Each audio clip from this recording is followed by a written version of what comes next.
Hola, ¿qué tal? Os doy la bienvenida una semana más al podcast de la cultura y sus locuras. Esta semana vamos a hablar de cine con dos directores, el mexicano Luis Mandoki y la directora Ana Lambarri. Por otro lado, también tendremos a Ana Morales, Premio Nacional de Danza 2022. Conoceremos de la mano de David la localidad sevillana de Gilena y nos enseñará también esa colección museográfica de la localidad. Tendremos teatro en el programa de hoy con la compañía Ganso y Compañía, que actúa este fin de semana dentro del FES, y 3 autores de libros. Tendremos a Alex Prada, tendremos también a Rodrigo Cortés y a Susana Fernández, los cuales vienen a presentarnos sus últimas obras.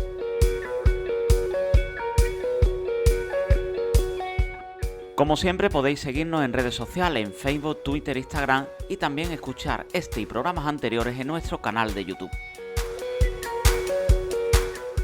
Y sin más esperas, aquí comienza el programa número 32 de la cultura y sus locuras.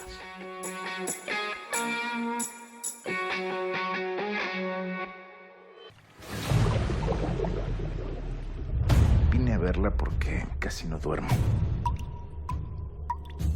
Desde que su papá le dijo que vendiera la cabaña tiene muchas pesadillas. Hace poco mataron a alguien allá. La policía ha andado investigando.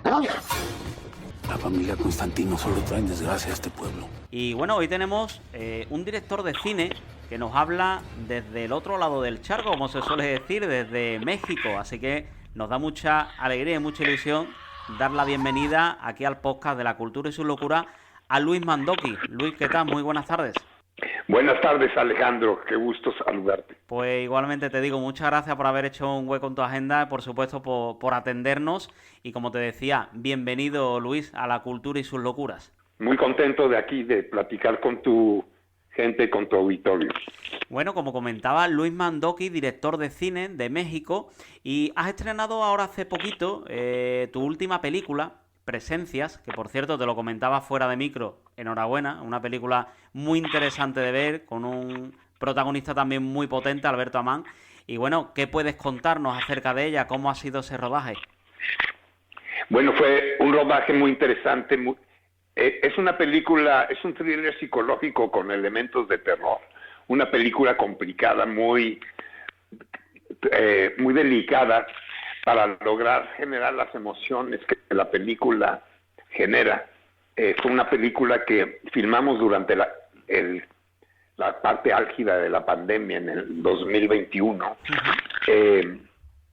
Tuve un elenco maravilloso, como dices, Alberto Amán es el protagonista, bien conocido en España, con Yalitza Aparicio, la actriz de Roma, pero todo el elenco de una gran calidad, una gran historia, y pues para mí fue una incursión en este género que no es de terror, pero sí tiene elementos de terror, y fue una gran aventura. Bueno, como bien comentabas, no es terror, pero es verdad que se puede catalogar como ese género de terror donde te has estrenado, es tu primera experiencia, así que quiero preguntarte cómo ha sido esa primera película de esta temática. Fíjate que nos ha ido muy bien, a la gente le gusta mucho, le genera miedo, que mi miedo era no generar miedo, pero la película funciona, fue una de las primeras películas que abre la plataforma de ViX Plus, sí, que le ha generado muchos suscriptores, están muy contentos con la película. Y ahora vamos precisamente al Festival de Cine de Morelia, después vamos al Festival de Cine en Torino, en Italia, sí, y vamos a empezar a la promoción para Europa y Asia. Perfecto. Bueno, aunque estamos hablando de esta última película, de Presencia, llevas dirigiendo desde el año 1975 películas como Cuando un hombre ama a una mujer, Atrapada, de Charlize Theron, Mensaje en una botella, de Kevin Costner. Desde 1975, ahora 2020-2021 que has grabado esta película, ¿ha cambiado mucho el cine, Luis? Ha cambiado mucho el cine hasta cierto punto, o sea, sobre todo, por ejemplo, el cine, que ahora se usan cámaras digitales, ya pocas películas filman en celuloide, pero también el público, los espectadores, esperan un ritmo más intenso, más rápido, y pues todo va evolucionando. A mí me sigue gustando el cine que se hacía antes. Creo que el cine cuando es gran cine, no importa en qué época se hace. Yo fui el primer director mexicano que se fue a Hollywood, y fui, después de hacer una película que se llamó Gaby, una historia verdadera, con Lee Fullman y Norma Leandro. Mi primera película ya fue, que se llama en inglés White Palace, con Susan Sarandon y James Spader, y tuve una gran aventura de hacer cine en la meca de cine en Los Ángeles. Tuve la oportunidad, como dices, de trabajar con grandes estrellas, pero sobre todo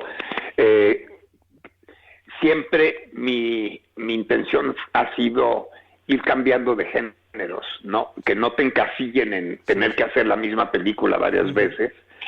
Después de varias películas y muchos años de Estados Unidos, donde nacieron mis 3 hijos, me vine a México a hacer una película basada en una historia real sobre un niño en la guerra civil de El Salvador, que se llama Voces Inocentes. Y luego hice La vida precoz y breve de Sabina Rivas, sobre una niña que trata de cruzar de Honduras para llegar a Estados Unidos buscando una mejor vida, ¿no? Y ahora estamos en esto, en Presencias. Bueno, comentabas que has dirigido a grandes estrellas como eso, Kevin Corner, Meg Ryan, Jennifer López, Melanie Griffith, Susan Sarandon. Después de trabajar con todas estas estrellas, a Luis Mandoki, ¿a quién le gustaría dirigir? ¿Con quién te gustaría trabajar? Siempre me gusta trabajar con buenos actores, aunque te voy a decir que Meryl Streep es una actriz que siempre yo he admirado mucho, que tiene un rango impresionante y nunca la he visto en un momento de falsedad, ¿no? El otro actor que me gustaría, pero ya no es posible, a menos de que lo revivamos, es Marlon Brando. ¿Y de aquí de España tienes algún actor o actriz favorito? Mira, me encanta el cine español, y realmente hay grandes talentos en España. Cuando estuve empezando mi carrera, me invitó Carlos Saura de asistente cuando estaba filmando Elisa Vida Mía, y bueno, me encantaría hacer algo en España con un elenco español. Pues estaríamos encantados de darte la bienvenida aquí, por supuesto, una persona con tu dilatada trayectoria y tu experiencia. Seguro que vienes aquí y creo que no te va a decir nadie que admiro a muchos actores españoles, o sea, Javier Bardem para mí es uno de los grandes, Penélope Cruz, pero bueno, no me quiero ir hay tantos actores que luego a los que no mencionas. Antonio Banderas es gran amigo y gran actor, y bueno, espero que algún día me toque filmar allá. Bueno, hablabas de que te gusta mucho el cine de aquí de España, pero me gustaría saber cómo se consume la cultura, cómo se consume el cine allí en tu país, en México. Bueno, está cambiando porque la pandemia, como yo creo que en todo el mundo, ha sido un problema para el cine per se, y con las nuevas plataformas la gente no está yendo tanto al cine, va al cine a ver las grandes películas de Marvel como Spider-Man y Batman, etcétera. Pero la gente en México es muy cinéfila, y ahora sí que come y digiere cine, siempre lo ha sido. Es una cultura rica. Y creo que el cine mexicano pues ha tenido diferentes épocas. Después de que yo me fui a Hollywood, surgieron otros directores que siguieron mis pasos allá, que han ganado Óscares, como Alfonso Cuarón, como Alejandro González Iñárritu, que acaba de dar su película Bardo, como Guillermo el Toro, etcétera. Sí. Y bueno, como en España el cine es una gran parte de la cultura. Por supuesto, por supuesto. Bueno, y hablamos de Hollywood. Hollywood, donde has tenido nominaciones a los Oscars, incluso también has sido galardonado con muchos premios durante toda tu carrera. Para Luis Mandoki, ¿qué significa y qué ha significado ganar cada uno de esos premios? ¿Te ha abierto puertas? ¿Te ha cambiado el futuro? Los premios siempre ayudan, siempre te abren puertas. Digamos que no es que los premios, de que uno dependa de los premios para abrir puertas. Yo creo que la calidad de las películas que vas haciendo es lo que hace que llamen la atención, que quieran que hagas más cine. Los premios siempre es un halago, pero digamos, hemos tenido la suerte de ganar diferentes premios, como con Voces Inocentes, por ejemplo, ganamos un oso en Berlín, el premio del Producers Guild of America, etcétera. Pero pues uno trabaja para contar historias, para tocar al público, para conmover. Y los premios siempre son como el postre, que a veces llega, a veces no. Y bueno, para conmover esas historias, ¿tienes ya alguna en mente? ¿Tienes ya algún proyecto nuevo después de esta película de Presencias? Estoy trabajando en 3 diferentes proyectos, todavía no puedo hablar de ellos, pero yo espero que el próximo año filmemos para estar en las pantallas. Esperamos también que los cines vuelvan a cobrar vida a todo su poder y ahí estaremos. Esperemos que sí. Bueno, siempre has dejado claro, Luis, que eres cineasta. Incluso cuando te ofrecieron el participar en el gobierno de allí de México, de López Obrador, si no te hubieras dedicado al cine, si no hubieras sido cineasta ni hubieras sido director, ¿qué camino te hubiera gustado tomar? La música. Me hubiera gustado ser director de orquesta. Quizá esa es mi debilidad, la dirección en diferentes facetas. Pero desde chico me llevaban mis padres a conciertos de música clásica en Bellas Artes. Me apasionaba ver cómo un hombre con los movimientos de su cuerpo podía llevar el ritmo y las tonalidades, modalidades del sonido a una orquesta de, no sé, 80, 100 miembros. La música me encanta. Yo creo que eso hubiera sido una alternativa. Bueno, ¿y cómo te diste cuenta que te querías dedicar al cine? Si te gustaba la música, ¿cómo cogiste el camino del cine? Fíjate que le dije a mi mamá que quería ser director de orquesta, tenía 17 años. Y me dijo, ya estás muy viejo. Si quisieras ser director de orquesta, ya debías de tocar 3 o 4 instrumentos. Y eso me detuvo, fíjate. Y luego sí he visto mucho cine y vi una película que me impactó mucho, Gritos y Susurros, de Ingmar Bergman, y luego vi El Padrino de Coppola, y vi La Batalla de Algeria de Gilo Pontecorvo, y de pronto dije, es que, porque también pintaba yo en esa época, pero la pintura me apasionaba, pero me frustraba, y de pronto dije, es que con el cine puedes realmente contar historias, llevar al público a mundos que no se imaginan, que no conocen, y conmover, transformar. Y de allí que surgió esta pasión por el cine. Bueno, pues habrá que dar entonces las gracias también de que tuvieras esa decisión también de tu madre y demás, porque así hemos podido disfrutar y seguimos disfrutando de todas tus películas y de todas esas nuevas películas que tienes en proyecto y que pronto podremos ver. Pues Luis, muchísimas gracias por haber estado con nosotros aquí en el podcast. Muchas gracias por haber haberte prestado pues a conocer también, a darte a conocer también pues a todo el público español, a esa película de Presencia, como te decía. Enhorabuena y, por supuesto, esperando esos nuevos proyectos, que pronto esperemos novedades y que nos las puedas contar, ¿vale? Alejandro, muchas gracias. Un gusto estar contigo y que les vaya muy bien a toda tu gente. Muchísimas gracias. Un abrazo desde España, Luis. Abrazo grande. Chao, chao. La cultura y sus locuras, con Alejandro Domínguez. You gotta come this way. Find it and try your fate. You say you missed my taste.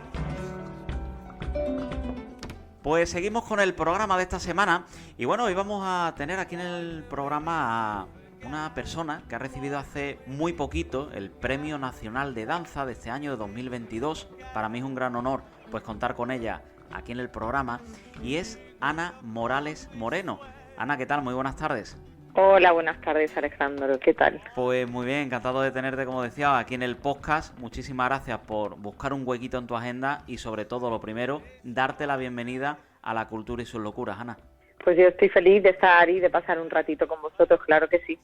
Bueno, como te presentaba, Ana Morales, bailaora, nacida en Barcelona, resides aquí en Sevilla y, como bien decía, eres la Premio Nacional de Danza de este año, de 2022, que concede el Ministerio de Cultura y Deporte. Lo primero que quería preguntarte es saber qué está significando este premio para ti, qué ha cambiado en tu vida, en tu profesión, este premio. A ver, significa mucho porque que te den un premio nacional no pasa todos los días, desde luego, ¿no? Entonces es algo primero maravilloso que reconozcan y que valoren el trabajo de la carrera ya hecha.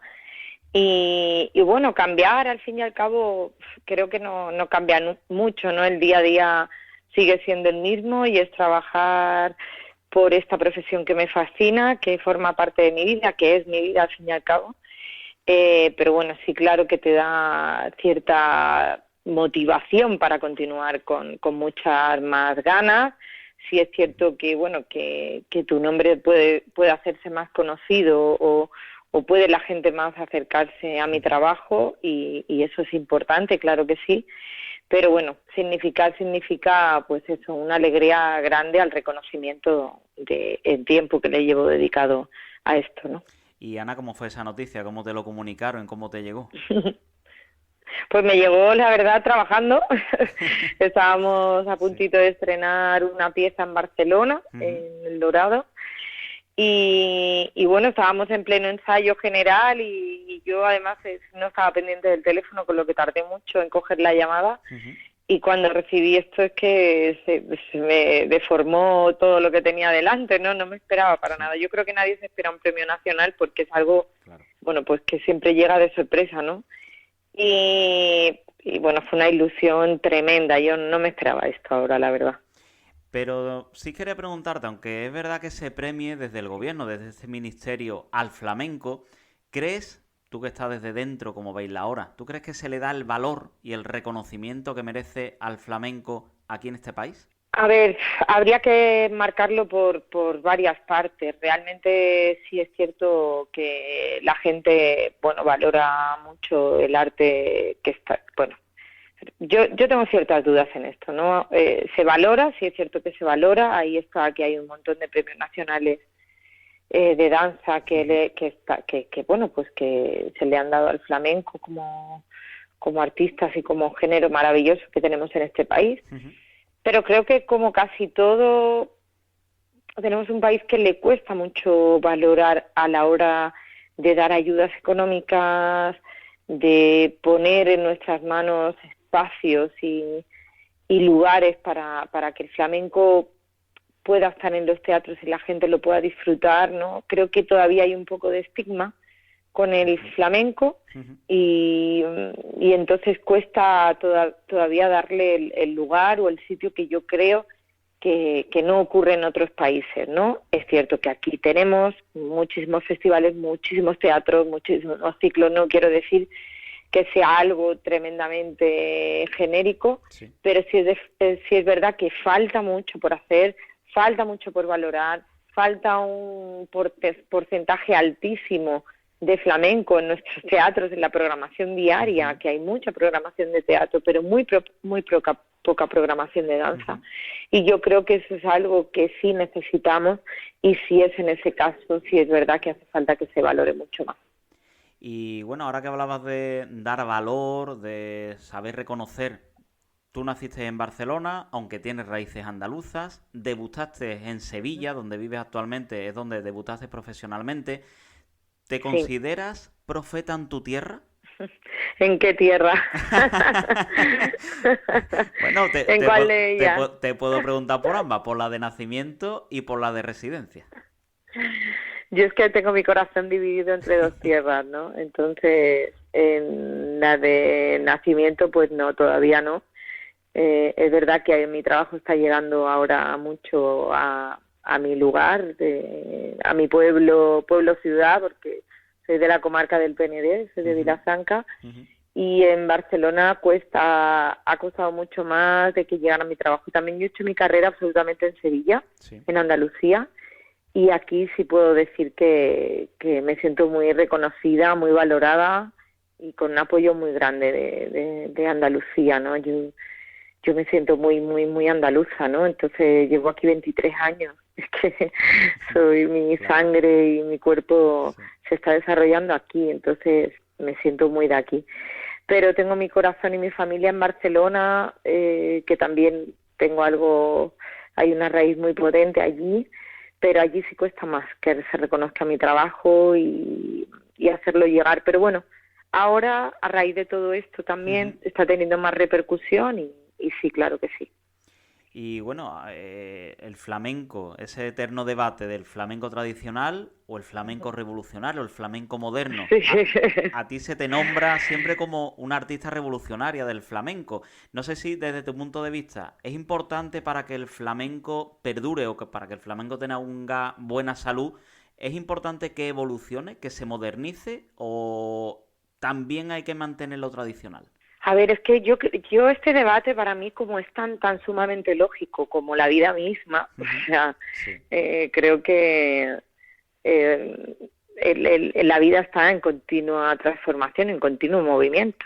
¿Cómo no lo va a estar el flamenco, no? O sea, es absurdo para mí este debate a día de hoy, que sé que genera, que sigue siendo así, pero que me parece que hay muy poca lógica, ¿no? Entonces, que hay que conservar y hay que intentar que la raíz y bueno, los cánones del flamenco permanezcan. Pues claro que sí, igual que una lengua, igual que una cultura que tiene esa base tan maravillosa y que es tan preciosa mantenerla, que se trabaje la tradición. Pues claro que sí, hay mucha gente que trabaja la tradición de una manera preciosa, y que ojalá sigan haciéndolo y que salga gente y que lo conservemos todo desde un lugar presente también, ¿no? No desde un lugar que ya no tiene sentido, desde una sociedad que ya no vive como antes, entonces no se puede ni hacer el flamenco, si es un arte vivo que representa la sociedad que vivimos, no se puede ni cantar ni bailar pensando en una tradición, en una sociedad que ya no existe, sería mentira, ¿no? Y hablamos del arte como lo más verdadero de la representación de los sentimientos de uno, ¿no? Pero si la tradición está actualizada, hecha para conservar los pilares y las raíces maravillosas de nuestro arte, pues no es que lo diga yo, es que debe de ser. Pero eso no quita que como la cocina o como la vida o como el ser humano se tenga que desarrollar y transformar y transmutar y manipular, porque desde el momento en el que este arte lo hace una persona ya está manipulado, con lo que nunca puede ser igual a lo anterior, ¿no? Entonces, claro que sí a la libertad de expresión, claro que sí a la contemporaneidad, claro que sí a la vanguardia y a la ruptura, que cualquier cosa que dejen va a condimentar también la tradición, y esa misma tradición poco a poco se va ampliando también. Entonces, claro que sí a la tradición, claro que sí a la contemporaneidad, claro que sí a la vanguardia. Pues sí. Es que es como la vida, ¿no? En la mezcla está lo bonito, creo yo también. Es verdad que Claro, cuando se juntan varios tipos, varias maneras de ver algo, ujú, creo yo que se pueden también ujú. salir cosas muy buenas y muy bonitas como están saliendo y como muchas veces lo hablamos aquí en el podcast, Pero es que porque aquí, claro, así nació el flamenco. efectivamente. El flamenco nació ya de una mezcla de culturas, de una mezcla de música, de una mezcla que había aquí en Andalucía. Entonces se sigue Claro. mezclando, se sigue transmutando. Eso no quiere decir que nos guste. Eso no quiere decir que ya ahí entra el gusto. Eso no quiere decir, igual que la vida de ahora nos guste, que estemos todo el día enganchados a los móviles o que pensemos que esa es la evolución del ser humano. Una cosa es que nos Ujú. guste, la otra que no podamos evitarlo. La evolución es la Sí. evolución y la transformación es así. Y la otra, que estés en esta época y que tú prefieras lo que se hacía en otra época porque Ujú. en la que estás viviendo no te gusta, eso es otra cosa. Pues sí, al final es eso. Ujú. Tiene que haber de todo, creo Claro, yo, y que cada uno, bueno, pues que sí, disfrute y que también, que ahora pues también tenemos esa suerte que podemos decidir lo que queremos y lo que no queremos ver. Pero yo creo que en la absolutamente. combinación y en la mezcla está lo bonito. Y bueno, y aquí siempre, en el podcast siempre dejamos un hueco para eso, para el flamenco, para la danza. Aquí, por ejemplo, pues han pasado Nieves Rosales, que también fue la última Premio Lorca, Mercedes de Ujú, Córdoba, Lucía La Piñona. Y siempre que viene alguien de sí. la danza o del flamenco nos gusta saber y nos gusta conocer el día a día. En este caso, cómo es el día a día de Ana Morales, de una bailaora como tú. Pues mi día a día es como el de una persona normal y de una persona, bueno, obsesionada por la danza, no, que tiene un compromiso Sí. absoluto por el baile, ¿no? Pueden haber muchos días normales en mi vida, pero puedo tirarme, bueno, pues hay que ir al estudio, Ujú. trabajar y estar pendiente de mi cuerpo y formarlo, ¿no? Y eso sí, mi día a día es irme al estudio normalmente, hacer mi rutina, como Ujú. diríamos nosotros, Sí. y bueno, luego me gusta tener una vida tranquila y sosegada. Me gusta compartir mi vida con mi perro, que me da Ujú. mucha, bueno, es mi meditación, es mi escape, mi día de escape. Y luego hay muchas horas también de mesa, de trabajo de ordenador y de Ujú. organización. Cuando tienes una compañía y hay que llevar tanto calendario hacia adelante, Sí. proyectos diferentes, pues luego le dedico también un rato a eso, ¿no? Que no es lo que menos me gusta, la verdad. Pero hay que hacerlo, ¿no? Y todo esto hablando de que no sea un día que no estemos de gira, Claro. que estamos de viaje, que no, es lo más normal, ¿no? Pero bueno, me gusta tener una vida tranquila, me gusta disfrutar de la cotidianidad mucho, pero no me puedo olvidar de mi físico, con lo que le dedico muchas horas Claro. también al estudio, ¿no? Y bueno, me imagino que cuando termina ese día, cuando llega la noche y te vas a la cama, pues una vez que cierras los ojos y vas a dormir, Sí. con qué sueña, mejor dicho, Ana Morales con colaborar o con cantar algún día, o con bailar o con actuar? Madre mía, puedo decir que he cumplido la mayoría de mis sueños, la Sí. verdad, con lo que soy una persona muy suertuda. Sueño con saber disfrutar del arte al que me dedico, que no es fácil, ¿no? Eh, Compartir, pues me gustan todos los artistas con los que admiro, que son Sí. muchos, pero creo que he compartido con la mayoría ahora mismo que están. He colaborado mucho con artistas y puedo decir que ya te digo, he disfrutado mucho con cada uno de ellos, con Ujú. Esperanza, con Arcángel, con Carmen Linares, con Marina Heredia, con Andrés Marín, Javier Barón, no sé, he estado en muchas compañías, he disfrutado de muchos de ellos, y ahora creo que con lo que sueño más que con eso, si me Ujú. permites Sí. decirte, es con que mi trabajo se pueda ver en la mayoría de teatros y Ujú. lugares de nuestro país y de fuera, Pues ¿no? sí, Que pueda permitirme el lujo de seguir creando, que pues creo sí. que eso es un lujo hoy en día, ¿no? Y que tengamos espacio para seguir. Sí, para mí es un sueño, seguir teniendo espacios para poder mostrar mi creatividad, ¿no? Eso sí. Pues sí. Bueno, voy a aprovechar un trocito de la frase que has dicho, lo de seguir creando, porque cuentas con 7 espectáculos hoy en día y quería Sí. preguntarte, ya está en proyecto el 8º, tenemos ya que nos puedas dar alguna primicia. Sí está en proyecto el 8º, así que está en camino y hay un proyecto muy bonito que se ha fraguado hace poco y que esperemos que vea la luz en un año o 2, porque ya sabéis que los proyectos se piensan en 2 años vistas para poder vender y sí hay un proyecto de colaboración, entre otras cosas, muy bonito con otro artista de la danza. Y además, bueno, yo tenía muchas ganas de no hacer ahora este espectáculo anterior, que es peculiar, que ha sido el que se ha estrenado en el Maestranza ahora en esta Bienal última, y es un espectáculo más grande, más en compañía, y ahora me apetecía hacer algo con algún artista que admirara, que fuera de la danza y que pudiéramos compartir nuestra manera de entender el cuerpo y el baile, ¿no? Y vamos a hacer un dueto, si Dios quiere, para dentro de un año o 2. Así que muy contenta. Pues estaremos pendientes de esas novedades. Y Ana, no me gustaría despedirte sin lanzarte la última pregunta. Esta sí es común a todos los invitados. Según dicen los invitados, es la más complicada, pero yo te la voy a lanzar. A ver. Si te dieran a ti, Ana, la opción durante un día de elegir ser alguien o elegir ser algo, ¿qué te gustaría ser durante ese día? A mí no me gustaría ser nadie, la verdad, nadie distinto a la persona que soy. Y ser algo, sí es complicada, es muy difícil esta pregunta, porque es muy abierta, la verdad, sí, es muy abierta. Yo creo que seguir teniendo la vida que tengo, es que no quiero ponerme en la piel de nadie. Es una respuesta también muy común aquí, es decir, que muchos invitados lo dicen, no, yo tal como estoy bien, no quiero experimentar nada nuevo. Yo no, a mí me gusta la vida que tengo, la verdad.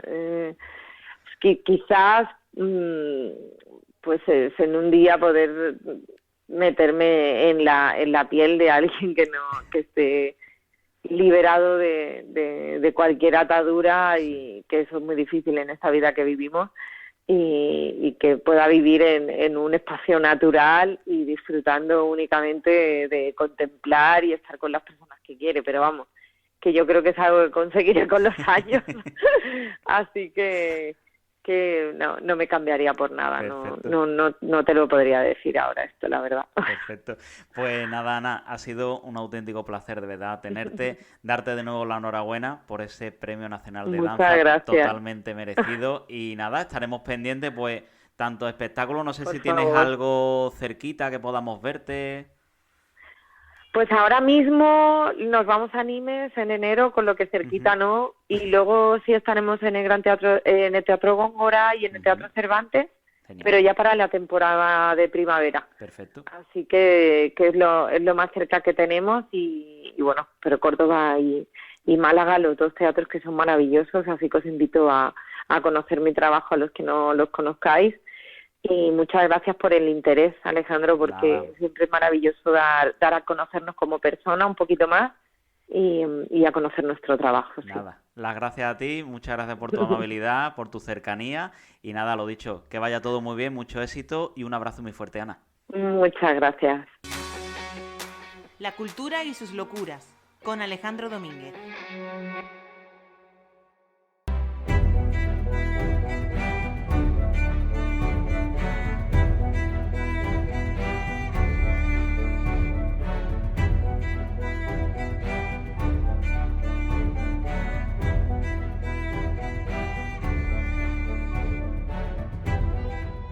Y seguimos con el programa de esta semana, y hoy vamos a conocer una localidad aquí de la provincia de Sevilla, en concreto Gilena, y lo vamos a hacer de la mano del director de la colección museográfica de allí de la localidad. Él es David Ruiz García. David, ¿qué tal? Muy buenas tardes. Buenas tardes. Encantado de saludarte, muchas gracias por estar con nosotros aquí en el podcast. Te doy la bienvenida a La Cultura y sus Locuras, y como decía, director de ese espacio, de esa colección museográfica de allí de la localidad sevillana de Gilena, un espacio de más de 7.000 metros cuadrados donde se difunde cultura, donde se difunde pues exposiciones, presentaciones. ¿Qué podemos disfrutar al visitar? Lo que vamos a poder ver también allí, David. Bueno, la colección museográfica de Gilena, bueno, primero indicar que fue la primera colección museográfica que se creó en Andalucía, la segunda en España, y bueno, ya de por sí pues, creaba un nuevo concepto de lo que es de museo, ¿no? Que bueno, que solo entra por las puertas de lo que es el espacio, que como bien has dicho, que poco más de 7.000 metros cuadrados, no solo ya lo que es la propia colección museográfica, sino lo que es el yacimiento calcolítico, que también es de gestión municipal. Pues bueno, pues ya el concepto de museo tradicional y sobre todo en el ámbito local cambia bastante, ¿no? Ya lo que es el espacio se encuentra lo que es el arqueódromo o recreódromo, según autor, ¿no? Que hace referencia a este tipo de espacio, que bueno, que es el único que hay en el sur de España, del ámbito grecorromano, en el cual se encuentran diferentes espacios, diferentes áreas, dependiendo de la temática o los tipos de grupos de recreación que participen. Y bueno, ya lo que es el propio edificio que se encuentra dentro del recinto, que bueno, el edificio por dentro está hecho usando lo que es el reciclaje, reciclaje de lo que es arqueología industrial, de antigua maquinaria de almazaras que pertenecían a la localidad, y bueno, ya con su discurso interior que aparte de laboratorio, biblioteca, lo que es aula didáctica, sala de exposiciones temporales, la exposición permanente, que se divide en dos ámbitos, la arqueológica y la de arte contemporánea. Y como bien decía David, desde el museo también sois vosotros los encargados de esas visitas al yacimiento calcolítico de Antoniana. Por una parte, ¿qué podemos ver en ese yacimiento que vamos a poder ver si lo visitamos, y cómo podemos también visitarlo? Bueno, lo que es el yacimiento de gestión municipal, la Cueva Antoniana es una necrópolis que aparecieron de forma casual en el 85 y bueno, fue excavada por la Universidad de Sevilla, con participación de la Universidad de Tours en Francia. Participó incluso el Departamento de Medicina Legal de la Universidad de Sevilla, la Universidad de Huelva, incluso una universidad de Chicago, como fue un hito en investigación en su momento. Y bueno, es un yacimiento de tipo cueva artificial de la Edad del Cobre, que bueno, es muy peculiar, son la de mayor tamaño y la mejor conserva de su tipología. Aparecieron varias en esta zona, ¿no? Lo que es, por ejemplo, en Pedrera, el Lora de Estepa, también la zona de la Subbética, lo que es Cabra, el Medinilla. Incluso llega a todo el arco que dobla por la zona del Atlántico hasta adentrarse en lo que es Lisboa. Pero sí es verdad que la mejor conservada, de mayor tamaño, y bueno, que se conserva todo el ajuar, un ajuar completamente completo y riquísimo, pues bueno, pues esa misma pieza, ¿no? que pertenecen a las diferentes cuevas artificiales, 3 en total excavadas, pues bueno, pues se conservan en la propia colección museográfica. Por supuesto, las visitas se gestionan directamente desde la colección museográfica, con guía intérprete, y bueno, y el complemento que tiene de ver la Sala de la Muerte, que se encuentra en la propia colección museográfica, que explica todo el ajuar que fue hallado en su momento. Un ajuar que, por lo que he visto hace pocos días, se ha conocido la subvención que Diputación de aquí de Sevilla ha dado para restaurar dicho ajuar de la Edad del Cobre, que como bien decía, se expone allí en el museo. Hablando de subvenciones, ¿tú crees, siendo director de esa colección, crees que hacen falta más ayuda, más implicación por parte de las instituciones en esta parte, digamos, de la cultura? Bueno, pues cuando empezó la crisis del 2007, las ayudas a museos, instituciones culturales prácticamente desaparecieron todas. O sea que estamos hablando que ya han pasado bastantes años desde esa crisis inmobiliaria que suspendieron la totalidad de las subvenciones. Las únicas que se han podido acceder en este ámbito, aunque con unos requisitos que en el ámbito, por ejemplo, en el caso de los museos, ha sido solo por parte de turismo, o prácticamente han sido muy escasas, no solo para material, por ejemplo, para los bienes inmuebles, es decir, los edificios, yacimientos arqueológicos, sino lo que más complica todavía a los bienes inmuebles, es decir, los objetos, ¿no? Es verdad que ahora parece ser que la Diputación Provincial de Sevilla ha hecho una buena propuesta, que es la restauración de bienes inmuebles, algo insólito, que accedimos a la propuesta de subvención y bueno y lo conseguimos. Pero sí es verdad que hacen falta más subvenciones de este tipo. Por explicarte, por ejemplo, desde la Consejería de Cultura, subvenciones a museos prácticamente que son inexistentes. Y bueno, pues es verdad que el rico patrimonio que existe en Andalucía, no solo en lo que son de gestión autonómica, sino en el ámbito local, que muchísimo, pues la verdad es que se necesitaría un poquito de mayor apoyo por parte de todas las administraciones superiores para poder mantenerlo y bueno, que al fin y al cabo estamos conservando lo que es la memoria colectiva del conjunto de Andalucía y del país. Y David, como director del espacio, has comentado eso, que harían falta más subvenciones, más implicación. Si estuviera en tu mano como director del espacio de esta colección, ¿qué harías? ¿Qué cambiarías de toda esa parte a la que tú te dedicas? Bueno, si me dedicara a la administración superior, ¿no?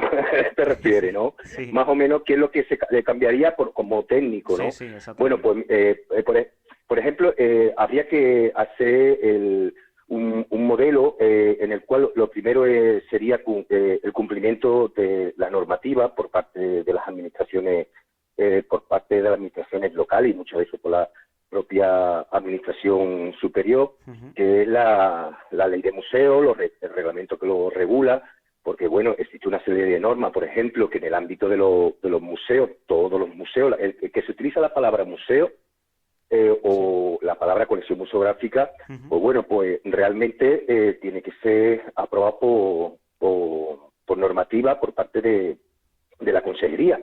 Pero sí es verdad que, por ejemplo, si nos pasamos por la infinidad de pueblos que tiene Andalucía, solo una pequeñísima parte realmente cumplen esa normativa y se encuentra en ese registro de museos. O sea que prácticamente las normas, al fin y al cabo, muchas normas, pues bueno, pues no se cumplen según tanto la ley como el reglamento que lo regula.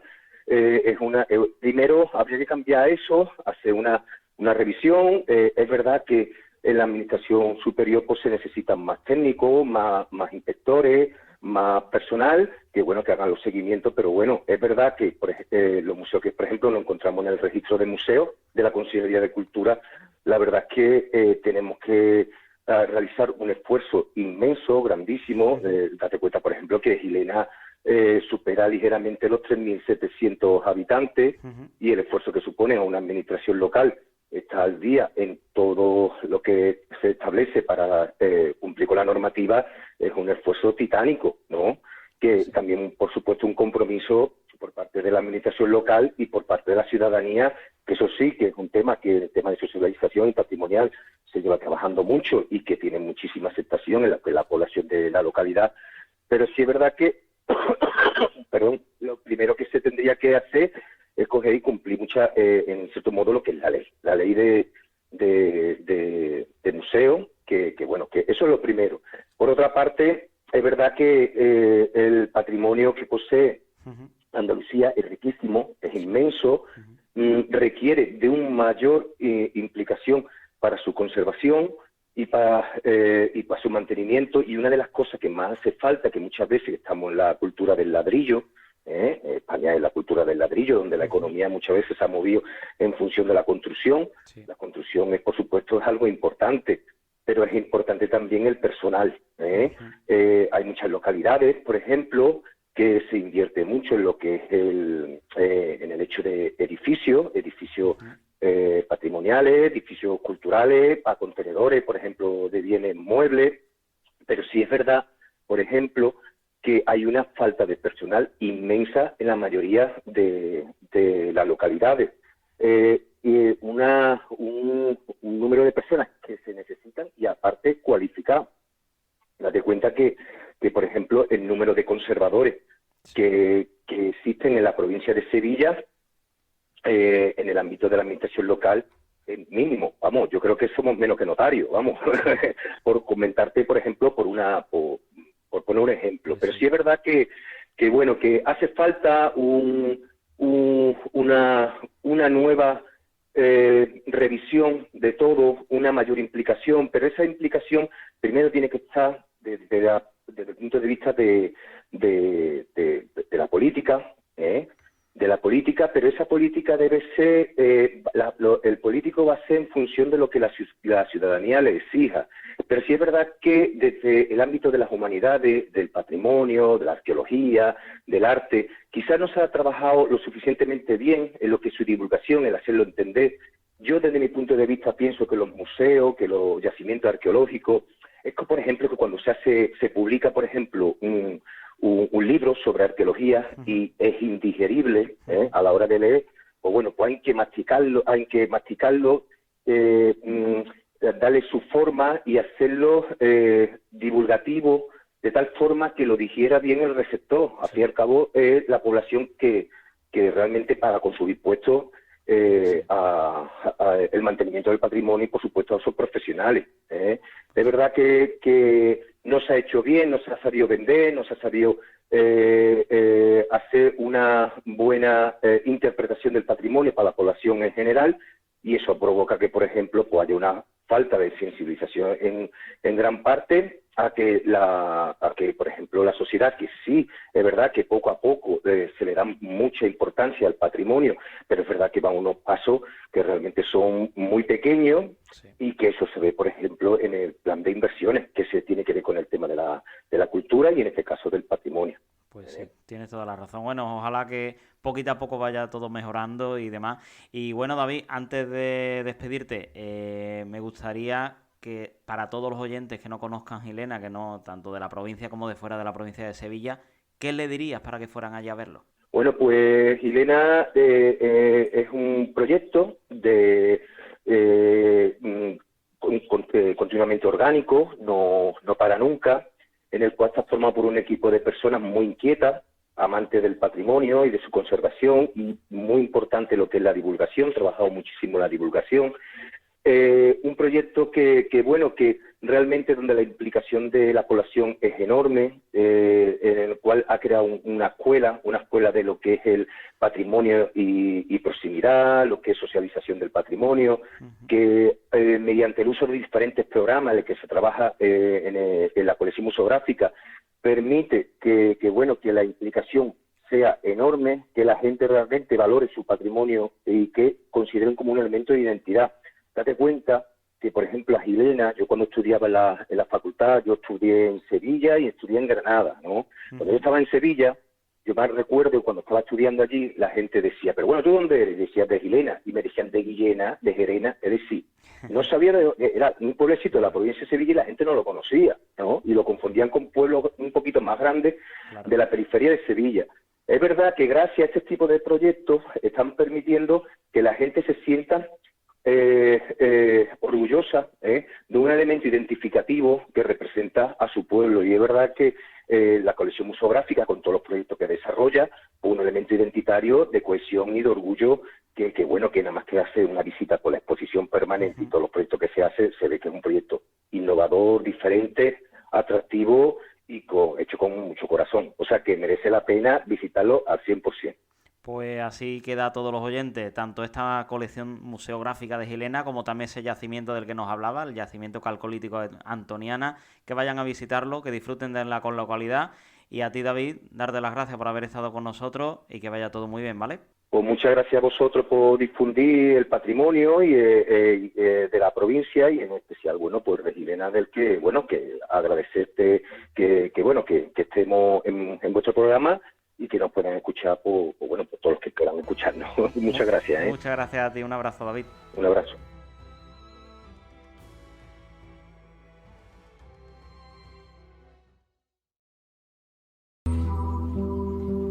¿Qué vamos a hacer con este ya lo veo. ¿Qué vamos a hacer con esta Hola. Hola. ¿Qué tal? Bueno, ella es Sara. Ellos son Paul, Lucas, Marta. Isabel. Un placer. Tenía muchas ganas de conoceros, David. Me hablan maravillas de vosotros.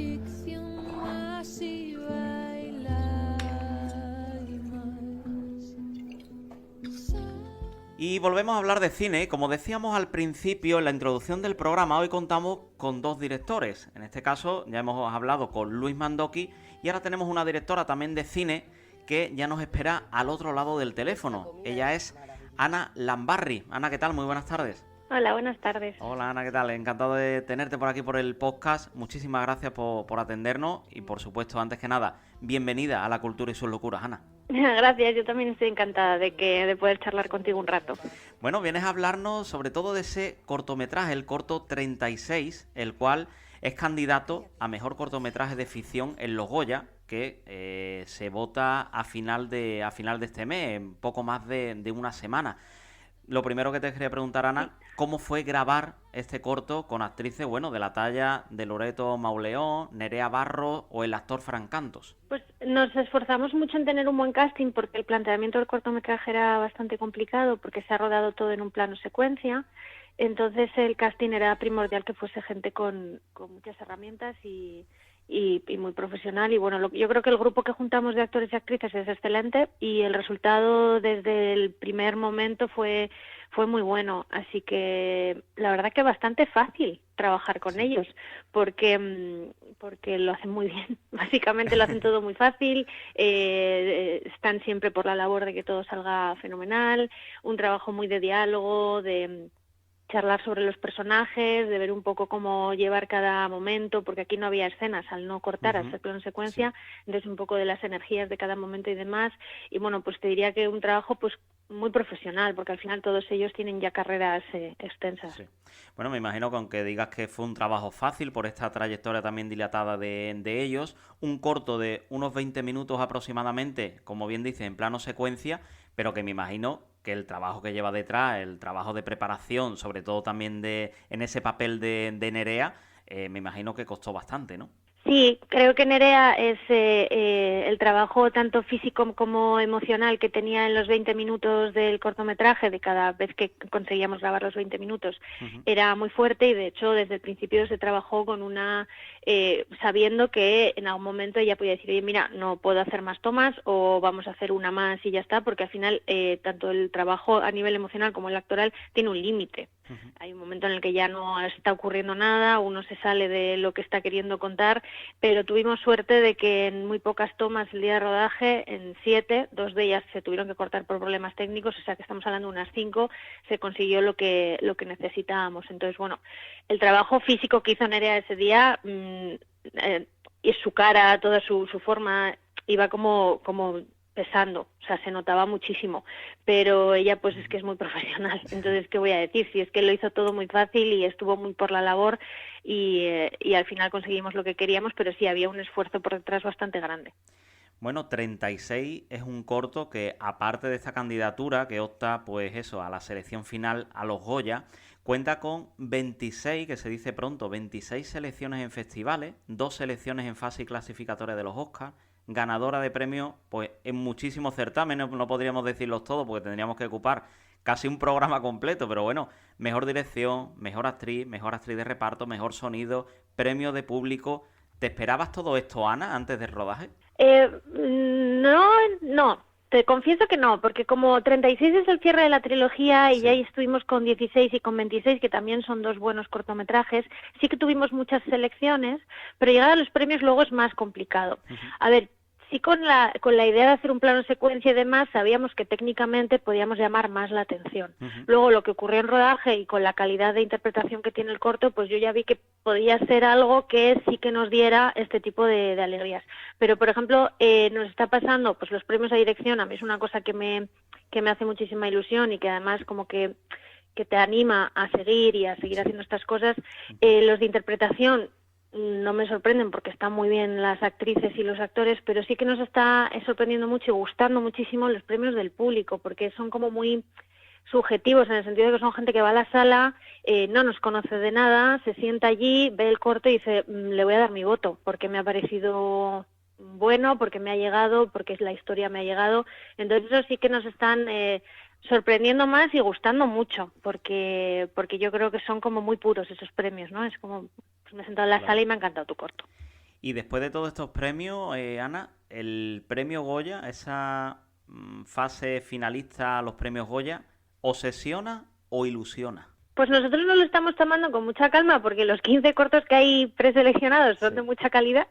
De hecho, tenemos amigos entre los preseleccionados, entonces, bueno, pues con mucha calma, aprovechando el momento también para hacer ver lo que hacemos y que se oiga pues tanto mi nombre como el de las productoras como demás, pero no tenemos tampoco, podemos trabajar en pos de llegar a esa nominación, podemos hacer cosas para intentar llegar a esa nominación, pero no está mucho en nuestra mano. El corto tiene que gustar y lo tienen que votar, y ya te digo que hay mucha calidad en la preselección. Entonces, más que ilusión o obsesión, yo me siento como muy halagada de estar ahí, ¿sabes? De que seamos uno de los 15 y vamos un poquito paso a paso, porque bueno, pues es este mes con la preselección, y si los académicos y académicas consideran que somos uno de los mejores 5, pues estaremos en las nominaciones. Y si no, es que llegar hasta aquí ya es algo muy...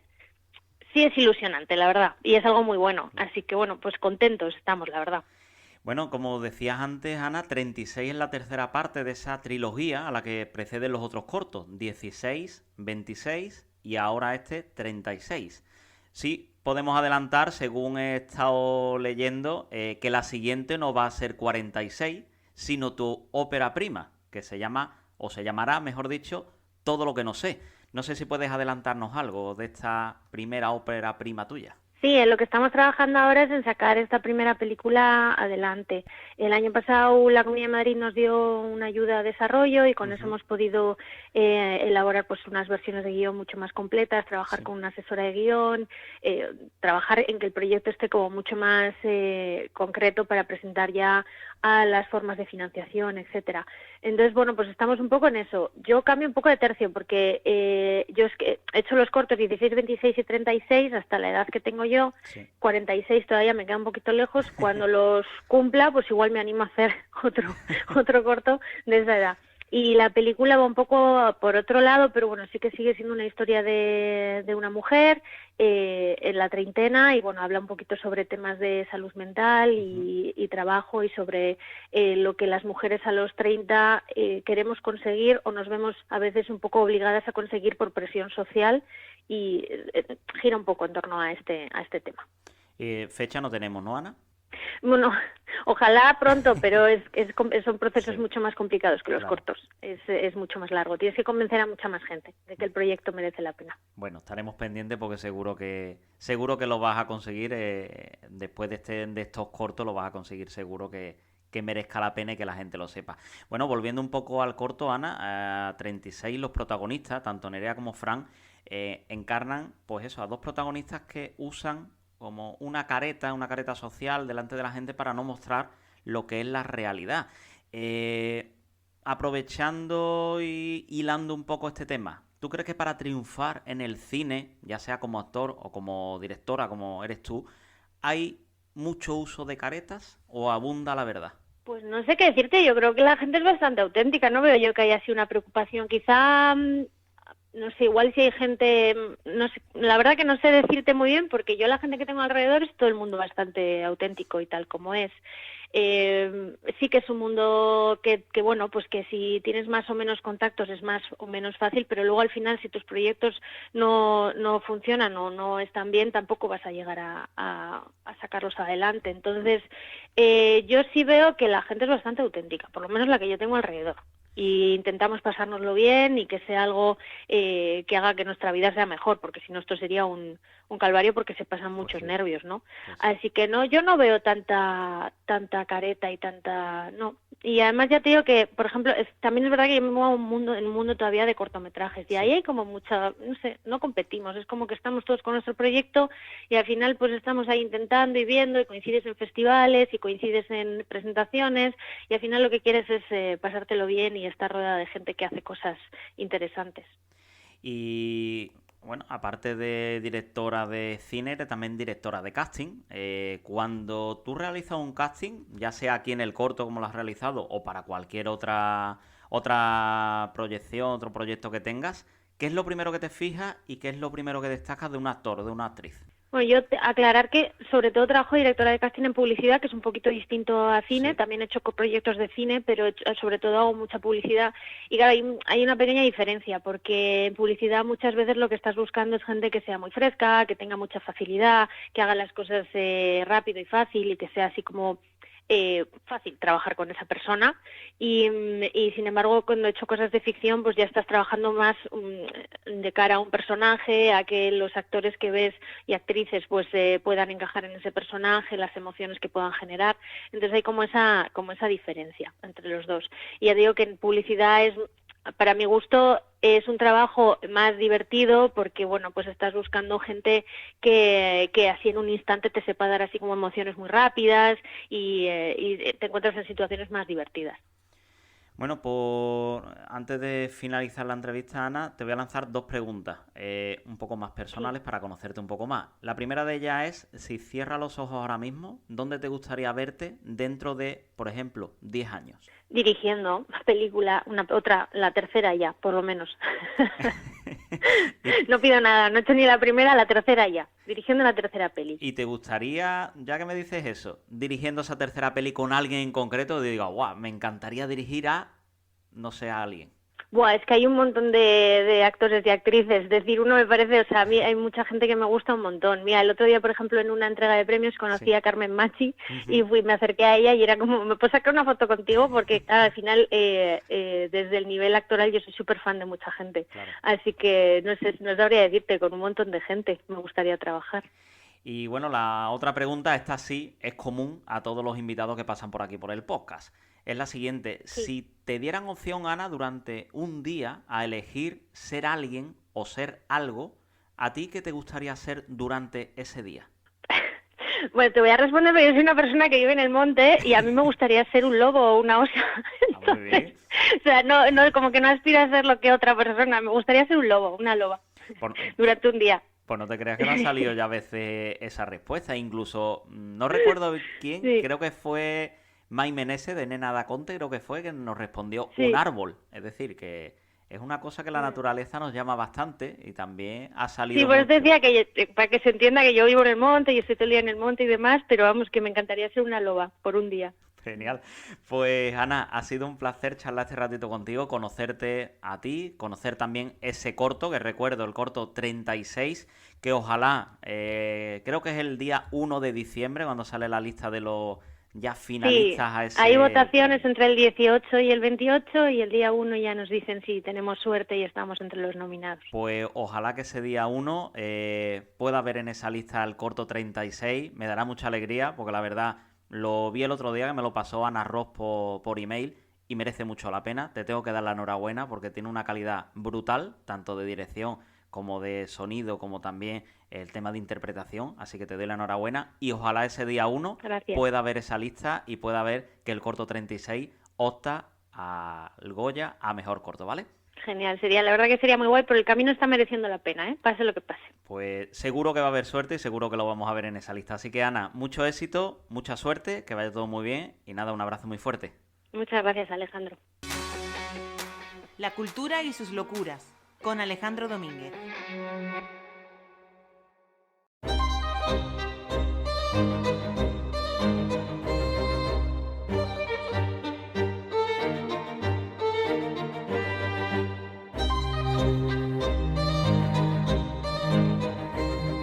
Pues hablamos de libros en el programa de esta semana y tenemos al otro lado un autor que viene a presentarnos su último libro. Él es Rodrigo Cortés. Rodrigo, ¿qué tal? Muy buenas tardes. Hola, muy buenas tardes, ¿cómo estáis? Pues muy bien, encantado de darte la bienvenida aquí al podcast de la cultura y sus locuras. Y bueno, Rodrigo, te presento. Eres escritor, cineasta también, de Orense y de Salamanca, nacimiento en Orense y como bien me comentabas, pues durante toda la vida o casi toda la vida en Salamanca. Y como decía, vienes a presentarnos tu último libro, Verbolario, un libro que incluso sin abrirlo, yo que tengo la suerte de haberlo tenido y ocupa ya un lugar en mi librería, ya se disfruta por el diseño y también por su acabado. Así que cuéntanos un poco sobre él, que podemos leer esos oyentes que no lo conozcan. Sí, se diría que nos hemos volcado tanto en hacer un exterior tan bonito para distraer la atención del interior, pero lo cierto es que, en fin, es un antidiccionario o un ultradiccionario, no sabría muy bien cómo definirlo, que recoge en principio más de 7 años de trabajo a definición diaria en el periódico, en ABC, que no ha sido simplemente recopilado, sino en realidad retrabajado, reelaborado y recompuesta su música en un libro que es como defines, de un formato casi como de antiguo diccionario escolar. Es un libro objeto que se lee con los ojos y también con los dedos. Uno tiene la sensación de tener casi un breviario en las manos, que más que definir las palabras lo que hace es desnudarlas. De alguna manera lo que hace es arrancarles una confesión. Toma una palabra normal que ha sido 1000 veces definida por el diccionario de la Real Academia o por el María Moliner y propone una alternativa que, en fin, en mi opinión es la correcta. Como bien dice, un libro donde desgranas esas palabras al 100%. Y bueno, como estamos hablando de ello, he visto algunas entrevistas donde te pregunta por el entrevistador y demás. Yo no te voy a preguntar por ello porque ya me sé la respuesta. Así que yo me he ido a otra palabra, a la palabra libro, que la defines como sabio que dice lo que tiene que decir y luego calla. Así que quiero preguntarte, ¿Rodrigo Cortés ha tenido que callar en algún momento al escribir este libro o en tu profesión de escritor? Bueno, callas todo el rato, y más vale que calles todo el rato, porque hay 1000 maneras de callar. Callar no es simplemente lo que uno hace temeroso para tratar de seguir siendo promocionado en algún sentido o para no meterse en jardines. Callar es lo que se hace a veces por simple prudencia, sí, o como forma de dejar claro que el silencio es pocas veces mejorable. Así que sí, espero callar con cierta frecuencia y generalmente es cuando más guapo estoy. Y Rodrigo, ¿en qué momento te decides a escribir este libro tan característico? Bueno, como te decía, en realidad todo empezó en forma de ejercicio que no tenía como planteamiento acabar recensado en un libro, sino definir un término de forma satírico cada día en un periódico, como ejercicio diario.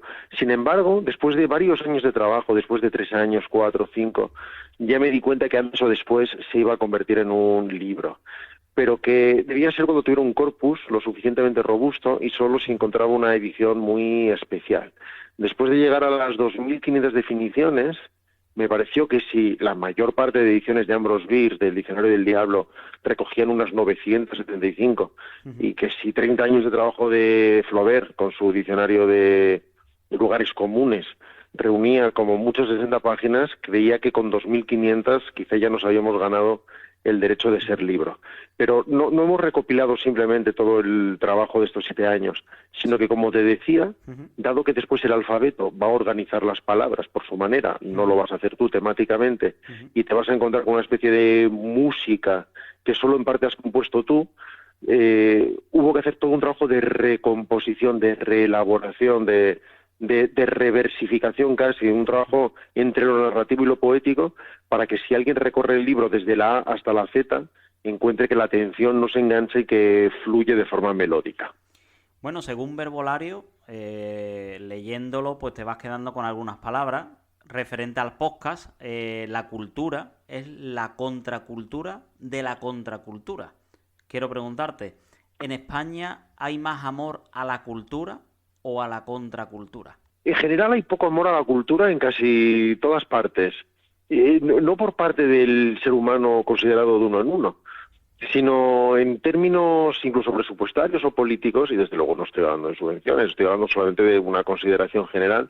La cultura siempre es lo que parece ir en último lugar, no desde el llanto, sino que no es perentorio, no es urgente, es normal, hay que resolver un montón de cosas antes. Sin embargo, esa es la verdadera fortaleza de la cultura.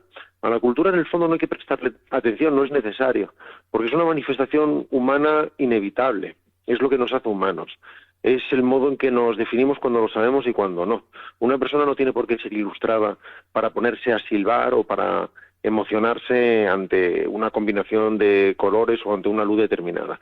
Y de hecho, el verdadero poder de la cultura, el que la hace imbatible, es precisamente que no sirve para nada, que no tiene ninguna función, que no significan nada. La verdadera fortaleza de la cultura es que es inevitable, y el que no sirva para nada es su mayor poder. Bueno, aparte de Verbolario, Rodrigo, autor de otros 4 libros, pero ¿ha sido Verbolario tu libro más especial? Bueno, es más especial en el sentido que es diferente, pero no, porque supone la cristalización de una forma de pensar, de una forma de comprimir la prosa, de una forma de condensar las ideas. Si piensas en mis primeros libros, que no sabría ni siquiera cómo definir, si de antiaforismos, o de breverías, o de delirios, o de bombas de mano, ahí comenzó precisamente todo ese trabajo de compresión casi poética del lenguaje, tratando de evitar toda solemnidad y toda gravedad, y tratando de resultar principalmente divertido, ya que lo que estás buscando es un cortocircuito en el cerebro del lector. Y, en fin, cuando abordé mis novelas, sin importa el modo como un hombre se hunde, o la última, Los Años Extraordinarios, en fin, me encontré también ante trabajos cada uno especiales a su manera. Los Años Extraordinarios es una novela que yo mismo no sé definir por su carácter absolutamente tentacular y lidérrimo. Tratas de ser a su manera especial cada vez, porque tratas de transitar senderos que no hayas pisado antes, tratas de no sentirte completamente seguro, tratas de tener la impresión de que estás haciendo algo vagamente insensato. Y tengo una duda. ¿Cuánto tiempo te ha llevado definir cada una de las palabras que aparecen en Verbolario? Depende, porque no envío una palabra al día, ni siquiera 7 a la semana, aunque sí que envío 7 a la semana, pero no las escribo, sino que tengo en barbecho o en una especie de vivero nunca menos de 70 o 80 palabras. Eso significa que cuando se me ocurre algo y lo trabajo, lo dejo de momento ahí y no lo envío hasta que ha pasado todos los controles de calidad internos, digámoslo así. Hay palabras que están en su configuración final, hay otras que aún están buscando su música, hay otras que probablemente ya estén acabadas, pero quiero pasear mi mirada por ellas 2 o 3 veces más para asegurarme de que el cerebro no las corrige o que no las mejora, y eso te permite mandar solamente 7 palabras en muy buen estado de forma, pero nunca sabes exactamente cuánto has tardado, porque a veces puede ser un fogonazo, puede ser algo inmediato, puede suceder incluso algo tan lamentable como que te haces gracia a ti mismo, pero no la mandas de inmediato. Te aseguras de que te siga haciendo gracia un mes después. Bueno, te presentaba, Rodrigo, antes como escritor y como cineasta. Cineasta porque eres guionista, eres productor y también director, siendo incluso ganador, entre muchos premios, del último Premio Feroz a Mejor Director. Según tu libro, lo he buscado, y premiar es envolver a alguien en papel de regalo. Según tú, en el mundo del cine, ¿qué es para ti un regalo? Un premio. Los premios, lo primero que hay que tratar de recordar para mantenerse uno completamente ubicado y con el norte en su sitio, es que no están diseñados para impartir justicia. No es esa su función. Un premio no hace algo justo. Y en cierta medida un premio es injusto siempre, cuando te lo dan y cuando no te lo dan. Los premios están hechos para que todo el mundo mire durante un instante hacia una industria. Son una celebración de algo con una excusa, que es la de los premios. Del mismo modo que hay fallas y cada año hay una fallera mayor, pero no es demasiado importante la fallera mayor, más allá de que a ella le haga ilusión serlo o no, sino las fallas.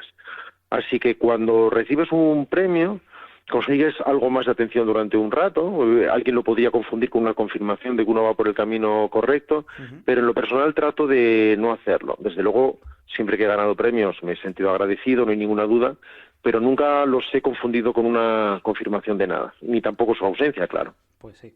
Bueno, pues Rodrigo, antes de despedirte, me gustaría lanzarte la última pregunta, que esta sí es común a todos los invitados que pasan por aquí por el podcast, y es la siguiente: si te dieran la opción durante un día de elegir ser alguien o ser algo, ¿qué te gustaría ser a ti?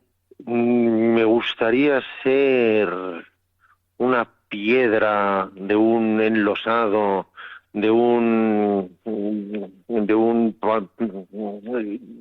tumba no hollada desde hacía 200 siglos, en algún sitio donde nadie dijera nada, donde no corriera el viento, donde no escucharas opiniones y donde no tuvieras nada que decir. Eso sí, durante solo un día.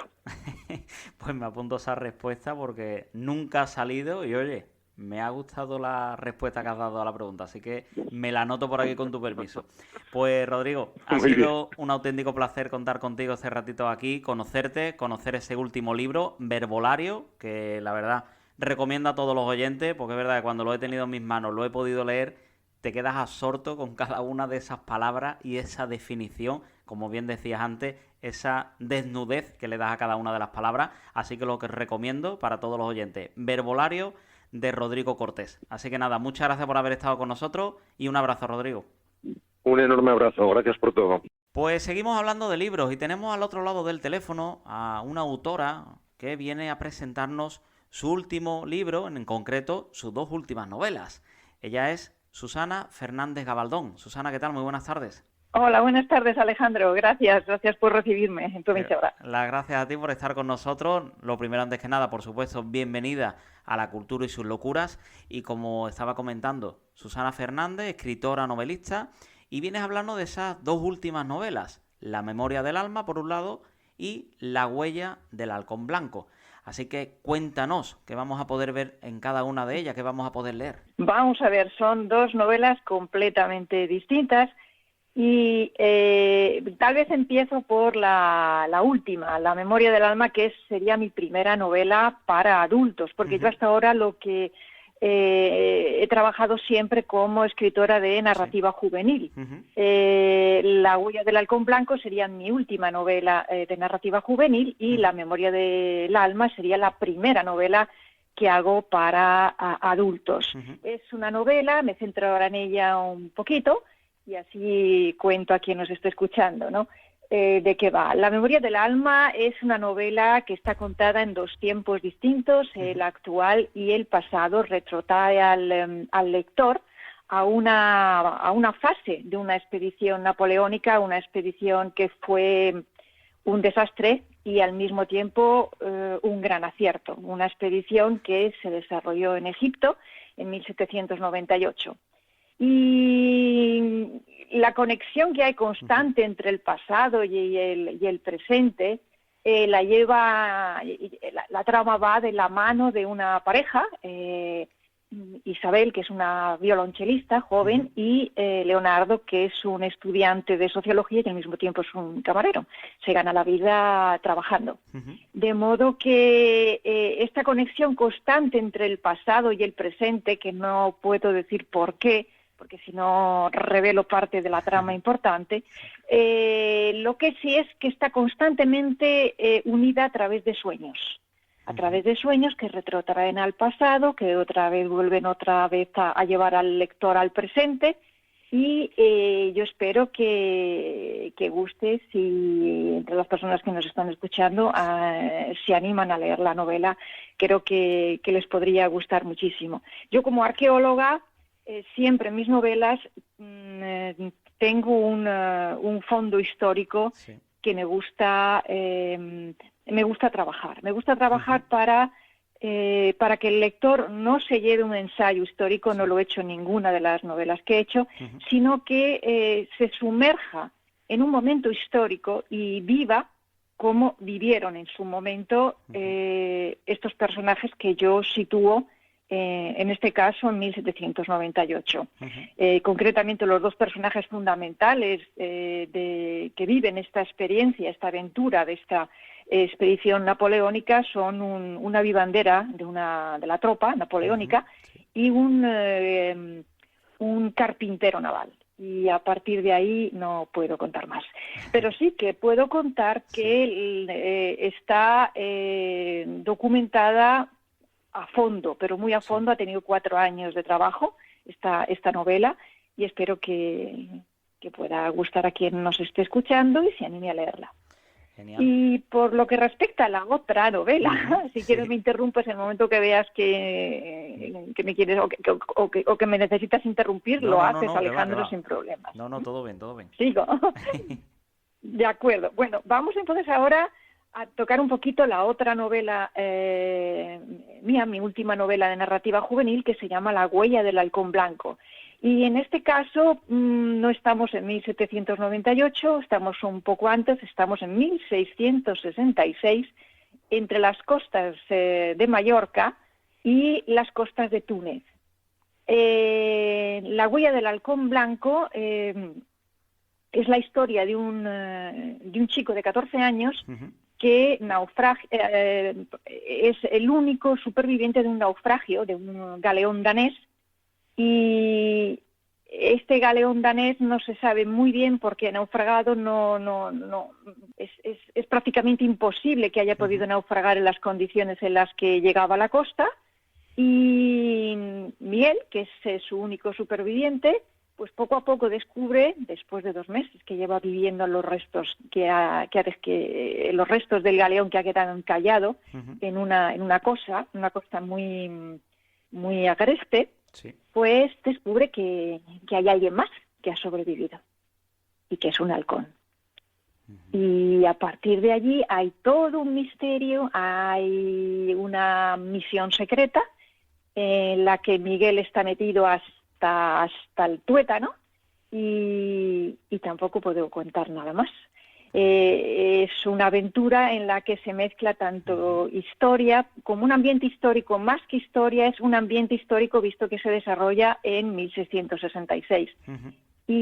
Pero como en todas mis novelas, a mí me gusta mucho cruzar géneros literarios, y en esta también lo he hecho, y me voy a lo que hoy se entiende por realidad mágica, es decir, hay un poco de fantasía pero que encaja con una posible realidad. Y nada más, esto es lo que puedo contar a los oyentes. Perfecto, pues la verdad que las 2 sinopsis que nos ha hecho de cada una de las novelas tienen muy buena pinta, tanto la narrativa juvenil como la de adulto. Una narrativa juvenil que tiene mucha cabida aquí en el podcast también. Bueno, tenemos una escritora, Marisol Sales, que colabora mucho con nosotros para el tema de estrenos de serie también y películas, y también estuvo por aquí presentando Incendio en la nieve, así que es una narrativa que damos mucha cabida aquí también en el podcast. Y quería yo saber, porque me has comentado antes, lo tenía también por aquí anotado, que estudiaste historia y estudiaste también arqueología. ¿En qué momento te decides a cambiar estas 2 cosas por la escritura? ¿En qué momento te decides a empezar a escribir? Sí, bueno, esta es mi espina. Sí, yo soy arqueóloga especializada en el mundo hispano-musulmán. Sí, lo que pasa es que en un momento determinado, es lo más duro. A mí me resulta siempre muy duro explicarlo, ¿no? Pero bueno, el nacimiento de mí como escritora parte de un dolor muy profundo. Y este dolor tiene que ver con la pérdida de mi marido. Él era también arqueólogo y murió prácticamente 1 año después de que nos casásemos. Le detectaron un tumor cerebral, él tenía 31 años y yo tenía unos pocos menos. De modo que mi vida de arqueóloga, a partir de allí, pues en parte murió como arqueóloga de investigación hacia el mundo de los arqueólogos. Y ahí nació mi primera, durante ese duelo que duró mucho tiempo, nacieron mis primeros escritos y mi primera novela, Más allá de las 3 dunas, ambientada está ambientada en época actual, y después hay un flashback que lo retrotrae a la época de la faraona Hatshepsut y de su hija, la princesa Neferure. Bueno, pues esa fue la novela que me salvó. Me salvó de todo, me salvó del inmenso dolor, me salvó de la pena más profunda, y a partir de su muerte yo comienzo una vida como escritora, fundamentalmente de narrativa juvenil. La primera novela que escribí no pensé que le iba a publicar nunca, porque yo estaba acostumbrada a escribir artículos de investigación, no narrativa, y para mi gran sorpresa, pues es una novela que lleva 25 ediciones y que lleva 20 años en el candelero, 20 años vendiéndose todos los años en muchos colegios en los que hago conferencias y forums, y así nació mi carrera como escritora. Poco a poco yo fui abandonando la investigación, y no es que la fuese abandonando, fui abandonando el público al que iba dirigida esta investigación. Y entonces me dediqué a hacer novelas juveniles y cada novela la ambientaba en un periodo distinto. Y de esa forma yo seguía investigando, solo que no para sesudos arqueólogos, sino para un público juvenil. Y en todas hay esta mezcla de la que te hablaba Alejandro de géneros literarios, que yo creo que la única forma de estimular a los lectores jóvenes es precisamente esa, que meterlos dentro de una aventura, meterlos dentro de algo que les estimule y que al mismo tiempo les ayude a aprender y a amar el pasado. Llevo muchos años haciendo forums en los colegios, he visto muchísimos alumnos y me he dado cuenta al principio que tuve que aprender a escribir para ellos.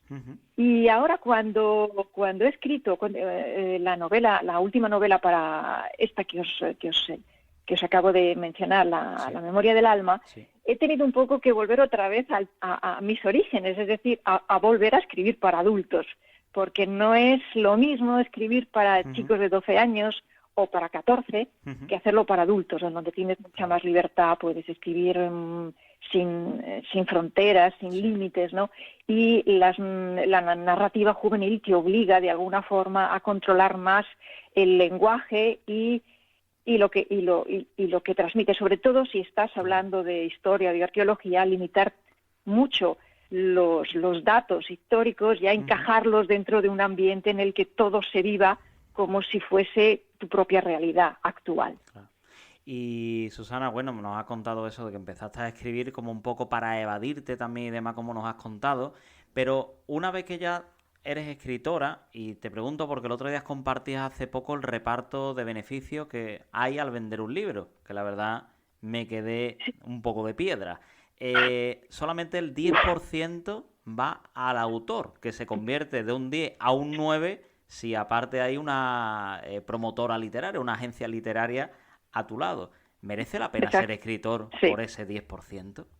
Mira, el 10% y en algunos casos el 8%, sin IVA de cada libro. Atención. El 10% si tienes la suerte de que te lo den. O sea, hay otras editoriales que se te quedan en un 8%. Y repito, sin IVA de cada libro. Y después piensa que tienes que recortarle un 15% de IRPF.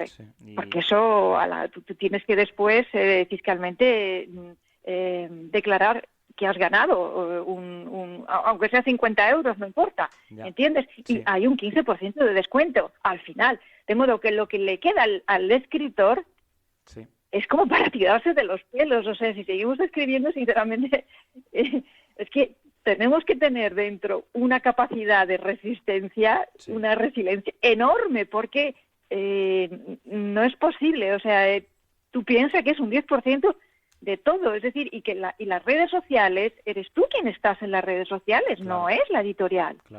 En el tanto por ciento, el 90% de los casos, a no ser que sean editoriales muy importantes, el resto es el escritor quien tiene que moverse en redes sociales, quien tiene que dar publicidad a sus libros durante meses y meses, en Instagram, en Facebook, en todas las redes que sean, en blogs literarios o lo que sea, y todo eso corre por cuenta del autor, que lo único que le está haciendo es robando tiempo para seguir escribiendo. Pues sí.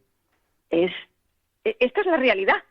No, sí, No yo hay el otra. otro día lo vi cuando lo compartiste y la verdad no me lo creía, pero es muy fuerte. Es verdad que al final el que escribe el libro, el que está haciendo la promoción, el que lo está haciendo todo, el que dedica el tiempo, es el que menos se lleva. Es decir, que hasta la librería que simplemente, que sí, que pagarán impuestos lo que quiera, pero que al final la librería, que lo único que pone es el libro en el mueble, se lleva más que el que lo escribe.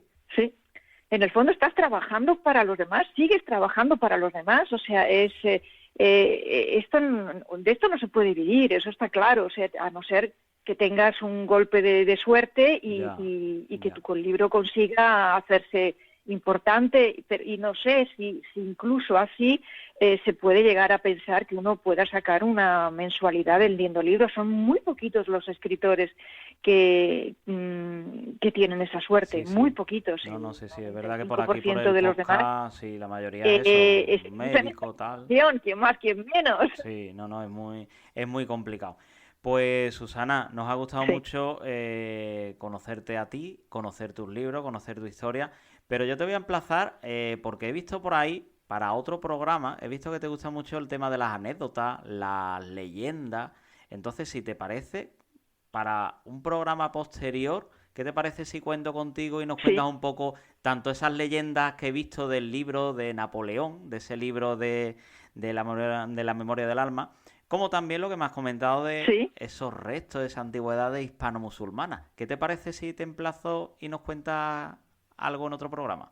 Por supuesto, mira, de la memoria del alma puedo contaros tantísimas anécdotas de todos los personajes que envuelven esta historia y creo que a todos les podría gustar mucho conocer lo que posiblemente muchos desconozcan. De modo que, Alejandro, encantada de que cuentes conmigo para otra actividad. Genial, pues lo anoto por aquí, te tengo en cuenta y nos pondremos en contacto en breve contigo y eso. Ya hablaremos sobre esas anécdotas que la verdad se nos ha quedado en el tintero y me gustaría escuchar de ti, pero en un programa completo de eso y que nos lo puedas contar con todo lujo de detalle, ¿vale?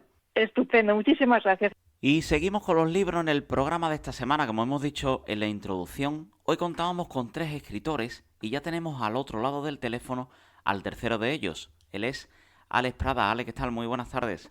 Hola, buenas tardes. Un placer, la verdad, estar con vosotros. Igualmente te digo, muchas gracias por estar con nosotros aquí en el podcast y sobre todo, antes que nada, darte la bienvenida a La Cultura y sus locuras, Alex. Una maravilla que hagáis estas cosas, la verdad que sigáis picando esta piedra tan compleja, ¿no? De hacer divulgación de la cultura en todos estos medios, la verdad que un placer. Pues sí, la verdad, te tengo que dar la razón de la piedra dura y demás, pero bueno, ahí seguimos picando y con la ayuda de todos, la verdad, darle esa voz a la cultura, esta parte de la cultura que, por desgracia, no tiene voz en otros medios. Así que para mí es un placer contar contigo. Bueno, como decía, Alex Prada, escritor, nacido en Sevilla, y vienes a presentarnos tu última novela, La parte blanda de la montaña, la cual está recibiendo, por lo que he estado viendo, en distintas páginas, en distintos medios, muy buenas críticas. Así que, lo primero de nada, cuéntanos un poco sobre ella, Alex.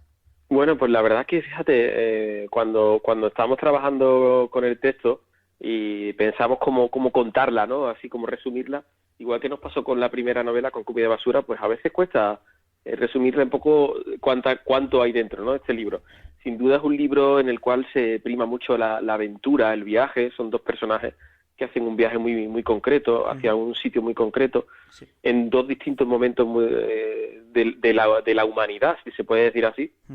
Y la verdad que, aparte de eso, que dice, bueno, que me voy a encontrar un Julio Verne o cualquier... Tiene una vuelta de tuerca lírica, ¿no? De repente usamos un lenguaje muy concreto y la verdad que trabajo mucho también esa parte, como Ben decía, que traigo de la poesía y que intento destilar de la manera más fina que se pueda en una novela. Bien decías, ahora en tu respuesta has comentado lo de tu primera novela, la de Comida Basura, y también ese primer inicio que tuviste en la escritura con la poesía, y de eso os quería preguntarte. Tras haberte iniciado en la poesía y luego cambiar a la novela con esta Comida Basura y con la parte blanda de la montaña de la que hablábamos, quería saber por qué ese cambio, a qué se debió y cómo fue ese cambio de la poesía a la novela. Fíjate, la verdad que ha sido muy natural por mi parte. Poco a poco me fui dando cuenta que me apetecía hacer un proyecto más grande, ¿no? La poesía tiene esa cosa íntima, pequeña, pero a la vez muy grande, que con pocas palabras decir mucho, y que es más fragmentaria, ¿no? Evidentemente.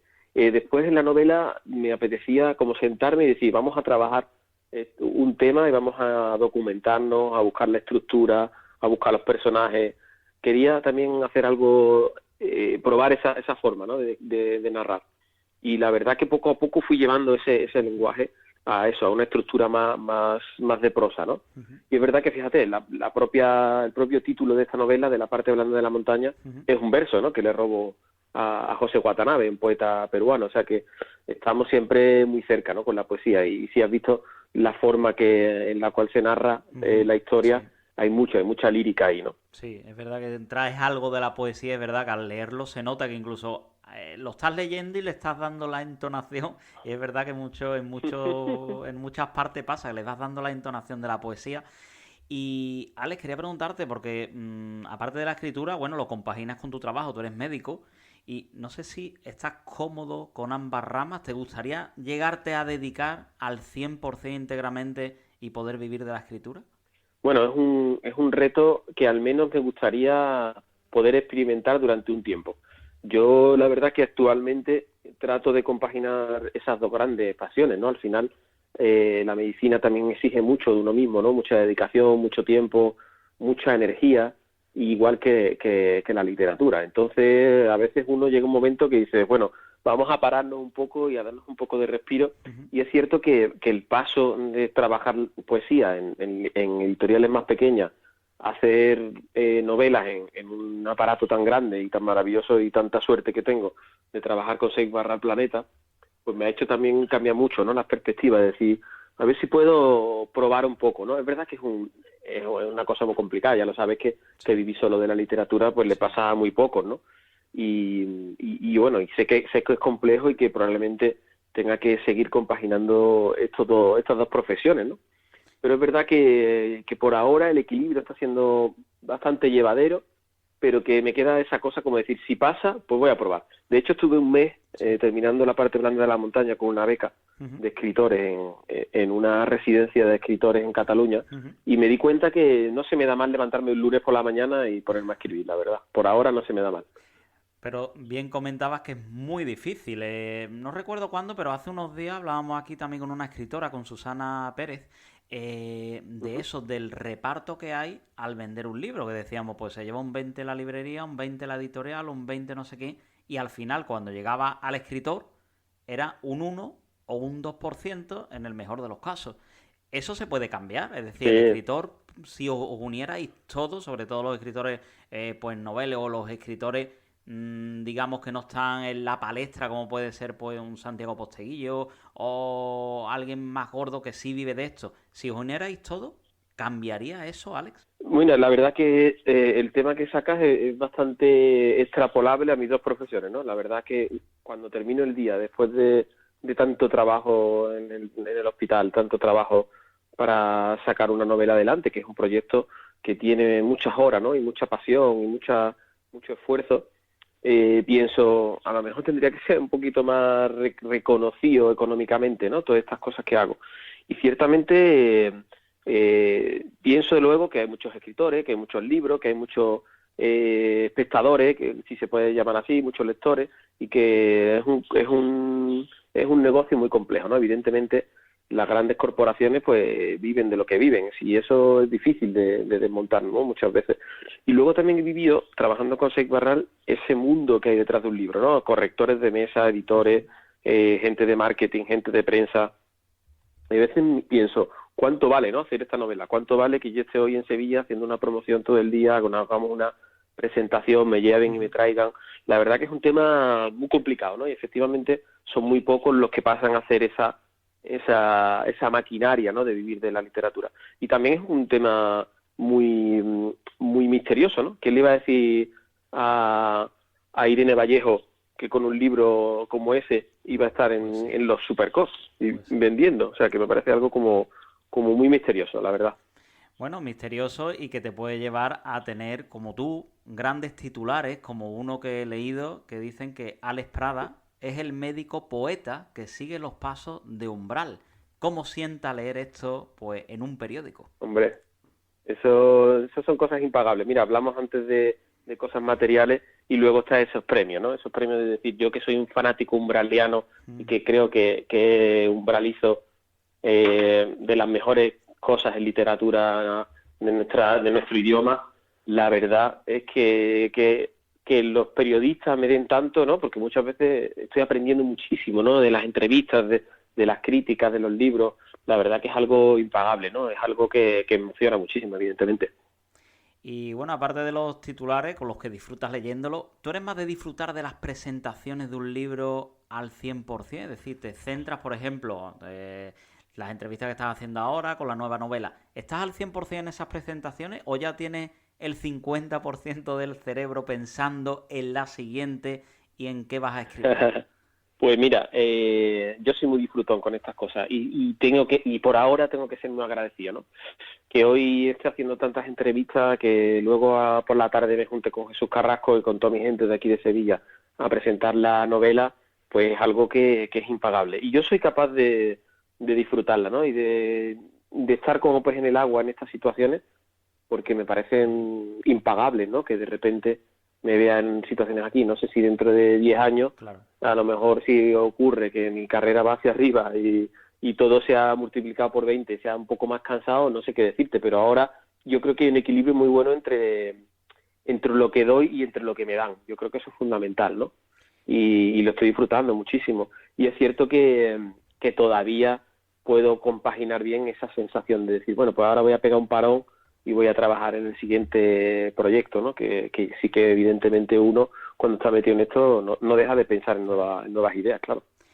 Bueno, Ale, pues antes de despedirte sí me gustaría lanzarte la última pregunta, que esta es común a todos los invitados que pasan por aquí por el podcast.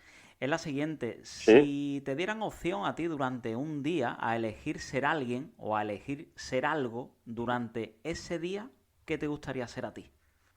Wow, qué buena pregunta. Quedaría muy cursi decir que yo mismo, porque estoy en un momento muy satisfactorio en cuanto a todas las cosas que me pasan. Es cierto que por pura fetiche o por puro groupie, me gustaría saber qué se siente siendo Keith Richards un solo día de su vida. Perfecto. La otra respuesta también ha salido muchas veces. Es decir, que muchos dicen, no, yo me quedo tal como estoy, yo estoy muy contento siendo yo. Bueno, eso es bastante bueno, ¿eh? Claro, sí. La verdad es verdad que muchas veces dice, oye, y si no me gusta el otro y estoy ahí un día, o me gusta mucho y ahora no quiero volver a la vida, que tenga ahora es complicado decidir. Pues Alex, ha sido un placer conocerte, un placer charlar este ratito contigo. Recuerdo a los oyentes que disfruten de esa última novela, La parte blanda de la montaña, o incluso de esa primera novela de la que hablamos también, Comida basura, que tan buena crítica también tuvo. Así que nada, mucho éxito, que vaya todo muy bien. Muchas gracias. Y un abrazo muy fuerte y muchas gracias por haber estado con nosotros. Muchas gracias y que vaya muy bien también con vuestra iniciativa, la verdad.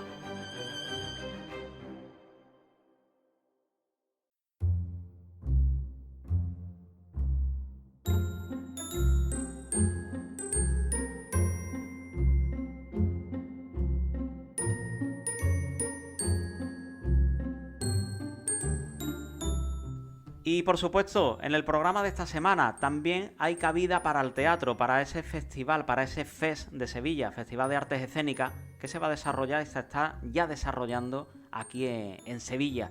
Tenemos al otro lado del teléfono a Gorka Ganso, de la compañía, es el director de la compañía Ganso y Compañía. Así que, Gorka, muy buenas tardes, ¿qué tal? Hola, ¿qué tal? Muy buenas tardes.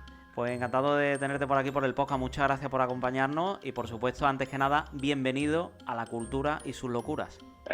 Muchas gracias. Además, yo creo que sobre todo lo segundo me representa bastante. Lo primero, pues bueno, no sé, pero lo segundo, mucho. Bueno, Gorka, como comentaba, Ganso y Compañía, esa compañía de la que eres director y que actuáis este fin de semana, sábado 19, mañana, y el domingo 20 de noviembre en el Teatro La Fundición con la compañía, con la obra, Alfa. Lo primero que te quería preguntar, cuéntanos un poco, ¿qué vamos a poder ver los que vayamos a La Fundición? Pues Alfa es un espectáculo para todos los públicos que lo pueden disfrutar desde niños, adultos, mayores, todo tipo de público, jóvenes, y que trata sobre el miedo. Y creemos que es un tema que generalmente nos cuesta afrontarlo y nosotros pues aportamos nuestro granito de arena afrontándolo desde el humor, desde la risa, desde el clown, que es lo que sabemos hacer, pero bueno, pues tocando ahí todos estos temas limítrofes ahí a la pesadilla, a los pequeños traumas, a las pequeñas paranoias que nos persiguen a la hora de dormir, ¿no? Cuando estamos ahí en ese duerme-vela, que nos vienen todas estas cosas malas que nos andan ahí como satélites en la cabeza, y bueno, pues intentamos quitarles hierro y bueno, pues de alguna manera reírnos de ellas y trascender. Bueno, como he leído por ahí que decía Pep Vila acerca del clown, el clown no sabe hacer nada y de eso hace un arte. Vosotros que hacéis clown y por supuesto hacéis reír al público que va al teatro, ¿habéis notado que ahora ha cambiado, digamos, la manera de reír del público? ¿Es más fácil o más difícil hacer reír al público ahora que antes de la pandemia? Pues quizás lo que sí que hemos notado es que la gente tiene muchas ganas de pasárselo bien, mucha necesidad. de liberarse de un poco de toda esta carga que hemos acumulado durante muchos meses, que ha sido muy largo para sobrellevar esto, y que ha habido mucha gente, entre los que me incluyo, pues que nos lo hemos pasado mal y que aunque hayamos ido trabajando y todo bien, y no hayamos estado enfermos, pero lo hemos pasado mal porque el contexto ha sido muy duro, y sí que creo que, pues bueno, quieras que no, pues eso se traslada a la hora de ver los espectáculos y disfrutarlos, y sí que, mira, nosotros llevamos en algunos espectáculos ponemos un libro de visitas al terminar la función, para que la gente nos deje sus mensajes. Sí. Y mira, ahora recuerdo, hace una semana escasa, pues uno de los mensajes que nos quedó ahí anotado era necesitaba algo así, me habéis alegrado el día, ¿no? Y bueno, pues al final esos mensajes yo creo que dan a entender que la gente sí que está un poco falta de liberarse, y sobre todo creo que también esto que hacemos nosotros, que es un humor que va un poco a la víscera y al estómago, que no es inteligente, que no pasa por el intelecto, que es algo como muy un humor muy simple, muy primario, porque además tampoco utilizamos la palabra, y eso es otra de las características principales también de nuestro trabajo, y al final la palabra siempre está vinculada más a lo intelectual, a las ideas, ¿no? Algo inteligente, y creemos que el cuerpo muchas veces pues va a algo más básico, más simple, más directo, más visceral, ¿no? Como decía, y creemos que esa risa que surge de ahí es realmente sanadora. Hablaba del público, de esos mensajes que os deja al salir de la obra. Vosotros sois Ganso y compañía, una compañía del País Vasco, y quería yo saber, cuando actuáis en el País Vasco, o por ejemplo si actuáis, no sé, en cualquier otra comunidad, Galicia, en Cataluña, en Madrid o en Andalucía, por ejemplo, ¿notáis el cambio? Es decir, ¿notáis que el público es distinto dependiendo de la comunidad autónoma? Pues la verdad es que no voy a alimentar el mito. No, la verdad es que sí que se nota en aquellas localidades en las que hay un hábito de programación y se programa, porque también se puede programar mal y se puede programar bien. Se programa bien, se inculca y se genera un contexto donde se respeta al artista y se le valora.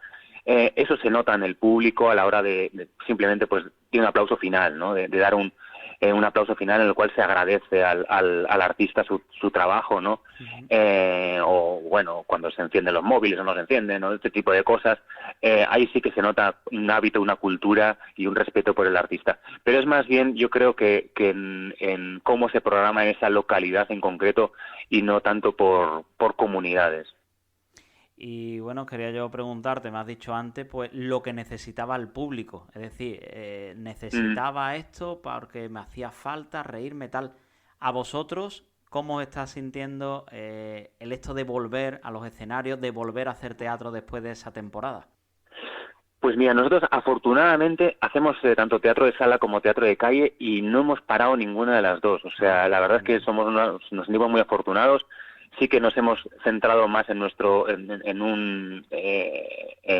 radio de acción, se ha limitado, hemos trabajado mucho más en País Vasco, pero lo que sí que hemos sufrido muchísimo y hemos agradecido ahora cuando parece que estas restricciones se han caído, es el tema de ver la cara del público, que esto es lo que realmente echábamos de menos, que no veíamos sus sonrisas, porque al final es la manera en la cual nosotros vamos leyendo cómo está yendo la función, ¿no? A través de no solamente las carcajadas, que es esa parte sonora que sí que nos llegaba, sino también de las risas, porque no todo tiene que ser extremos, ¿no? Carcajadas, también hay un color ahí en intermedio, ¿no? Que es esa sonrisa de me está gustando mucho, te sigo, me está gustando mucho, sigue adelante, y esa lectura no la podíamos hacer.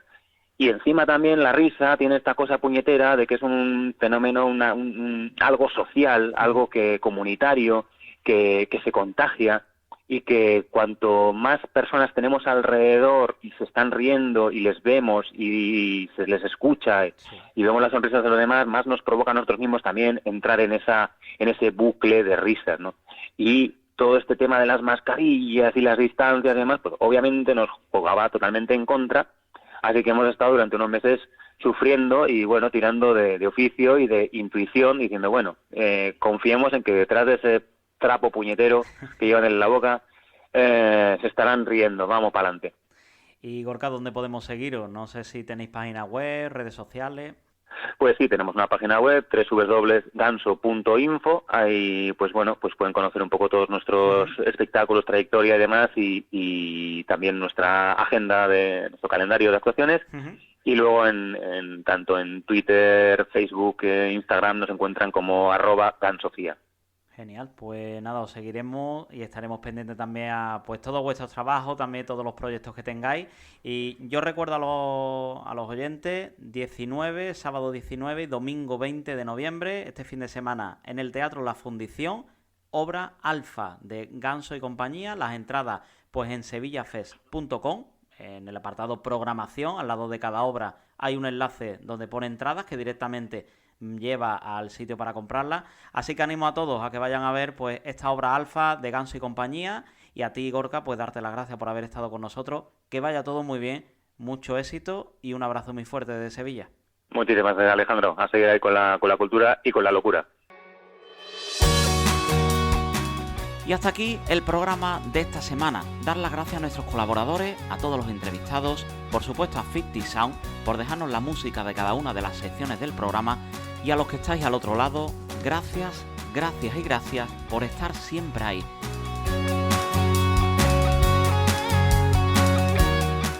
Y recordar siempre que este es vuestro podcast de cultura, la cultura y sus locuras. Hasta la semana que viene.